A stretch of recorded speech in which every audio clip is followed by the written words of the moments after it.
I'm saying goodbye to my beautiful little SolarDog after about 10 years, and it's going to be great to see that it might end up at the South Pole. My name is Byron Kennedy. I'm the team leader of Team SolarDog.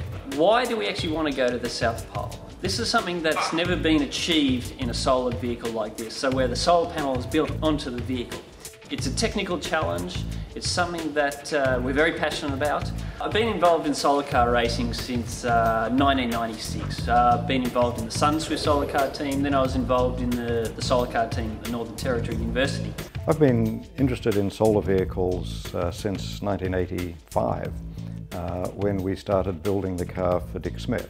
A solar race had been proposed, and that race was to go from Darwin to Adelaide, 3,000 kilometres across the centre of Australia. In 1987, when we built our car, the best solar panels that we could get were about 14% efficient.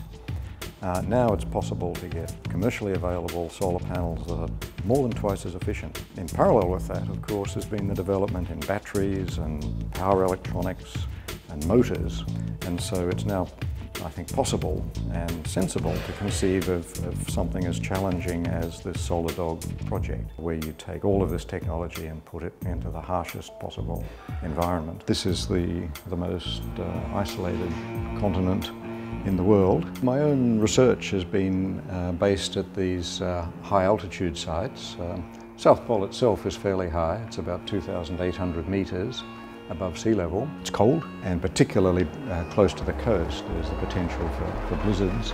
I think there's a lot of things that could go very seriously wrong. Well, breaking down is the hazard that you want to avoid. There's no one nearby if things do go wrong, so the team are going to have to be very self-reliant. Although there are huge challenges in building a vehicle to travel across Antarctica, there's also huge advantages. Of course, in the summertime you've got continuous daylight. We run for 6 hours when the sun is on this angle. We stop when the sun comes around in the front.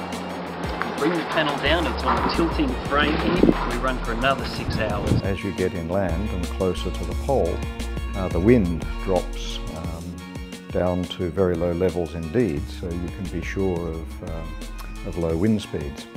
On the other hand, of course, there's the very low temperatures. So that's one of the beauties of a solar vehicle. We actually get increased performance from the solar array when it's colder. And the snow, the fact that this vehicle is going to have to travel across what could be quite thick and soft snow, and that's going to require some careful design of the tyres and the suspension. We look at the motors. The motors are all the industrial permanent magnet motors. They're robust, they're reliable. The basic design that is there is a very sound one with the 6 wheels and each on its own independent suspension. It has to be light, it has to be very strong, and it has to be simple, because it's much easier to fix a broken simple thing than it is to fix a broken complicated thing. Because there is no one else down there to fix a vehicle like this if something does go wrong. It's worth remembering that it's only 100 years since the very first people went to the South Pole. So 100 years later, here is a team doing essentially the same thing, but this time powered by solar energy rather than by horses or dogs. And we're all hoping that they will make it safely back to base.